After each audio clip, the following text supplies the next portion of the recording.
대선 국면은 계속 좀 긴장 국면 아니었겠습니까? 그렇죠. 보수 진영 후보들은 이제 DJ 후보가 앞서가니까 계속 태클을 걸었어요. 네. 그중 하나가 김대중 후보의 건강 이상설이었습니다. 치매에 걸렸다는 소문까지 퍼뜨렸어요. 사람을 잘 알아보지 못한다. 아마 이 소문은 과거 같으면 상당한 위력을 발휘했을 것입니다.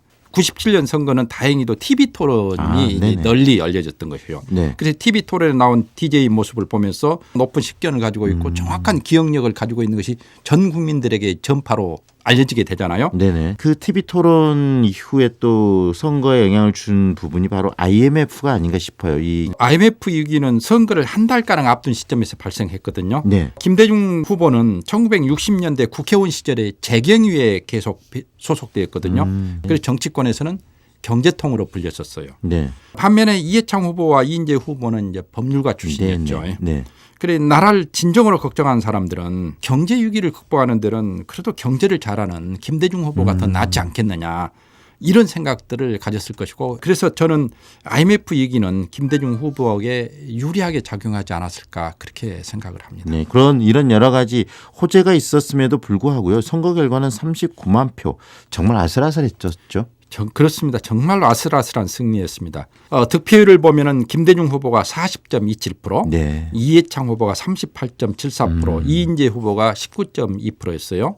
이해창 후보의 아들 병력 기피 의혹, 네. 그다음에 이인재 후 출마에 따른 여권의 분열, TV 토론, 네. 또 IMF 사태 등 DJ에게 여러 가지 유리한 조건이 형성이 돼 있었어요. 네. 그럼에도 불구하고 선거 결과가 이렇게 박빙의 승부로 끝났다는 것은 한국에서 선거를 통한 정권 교체가 얼마나 어려운 것인가를 잘 보여준 것이죠. 네. 그리고 영남 후보가 아닌 호남의 후보가 당선된다는 것도 얼마나 어려운 것인가 이것을 갖다가 이 선거를 통해서 잘 보여줬습니다. 그렇다면 역사적으로 김대중 후보의 대통령 당선이 갖고 있는 의미는 어떤 걸까요?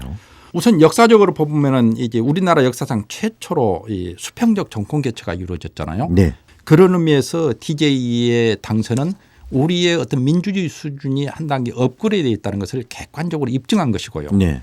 DJ 한 개인으로 치면은 사형수에서 대통령으로 얼마나 드라마틱한 그런 그 인간 승리의 역사라고 할 수가 있겠습니까? 네네. 87년 이후에 대통령 직선제를 국민들의 요구에서 쟁취했고 그게 제대로 실현된 게 97년으로 이해가 되는 거고 수평적 그렇죠. 정권 교체를 통해서요. 예. 그렇다면 이 김대중 전 대통령을 만든 1등 공신은 누구를 꼽을 수 있을까요? 아마 당연히 이효 여사를 꼽지 않을까 그렇게 생각이 들어요. 이효 여사는 DJ에게는 단순한 아내가 아니라 정치적 동지였다고 모두들 평가를 했습니다.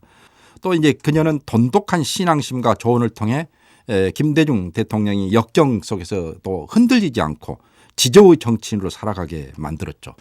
그래서 그분이 서거하셨을 때 언론이나 이런 데서는 DJ 성공의 절반은 이효 몫이다 이렇게 평하고 그랬었습니다. 네. 그리고 이 호남민들이 김대중 전 대통령의 이 성공에 빠질 수 없는 존재 아니었겠습니까? 그렇죠. DJ와 호남의 결합은 DJ가 추구하는 가치, 즉 민주주의와 정의, 평화, 지역 균형 발전이 호남민들이 추구하는 가치, 지향점과 같았기 때문에 이렇게 결합이 되었다는 점에서 다른 지역의 어떤 정치인에 대한 지지와는 성격을 달리한다고 볼 수가 있겠습니다. 결국은 사람 중심이 아닌 그 사람이 갖고 있는 생각과 사상에 공감했기 때문에 호남민들이 김대중 전 대통령과 함께했다는 거 아니겠습니까? 그렇죠. 그런데 끊임없이 김대중 전 대통령을 괴롭혀온 게 바로 이 지역주의가 아니었을까 싶어요. 예, 1971년 대통령 선거에서 박정희 후보는 전국의 DJ의 지지세가 너무 크기 때문에 중앙정부를 시켜서 김대중 후보가 정권을 잡으면 경상도 전역에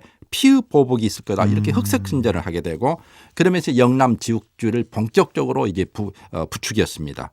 지역주의는 1980년 5.18 때도 1987년 대통령 선거 때도 92년 대통령 선거 때도 항상 등장했고 김대중 전 대통령을 괴롭힌 최대의 그런 장벽이었죠. 네, 이 지역주의를 비판하고 또 우려하는 목소리가 그래서 지금 우리 사회에 굉장히 많이 있는데요. 하지만 이 지역주의를 극복하는 게 정말 쉽지는 않을 것 같습니다. 김대중 대통령도 당선되고 이 지역주의 극복을 위해서 굉장히 많은 노력을 했고 또 지역주의 극복 자체가 승리라고 말하기도 할 정도로 그런 행동들을 보여왔지 않겠습니까? 그렇습니다. 물론 호남인들에게도 지역주의가 어느 정도는 존재했어요. 네. 그리고 DJ는 그런 호남의 지역주의의 일정한 수혜자라고 볼 수가 있겠죠. 그러나 그 성격이 이 박정희나 전두환의 지역 감정 생산과는 전혀 달랐다는 점이죠. DJ가 호남의 지지를 받은 것은 가치와 이념, 정책을 배경으로 했잖아요. 네네. 그래 그런 결합을 통해서 또 한국 민주주의를 한 단계 업그레이드 시켰다라는 점.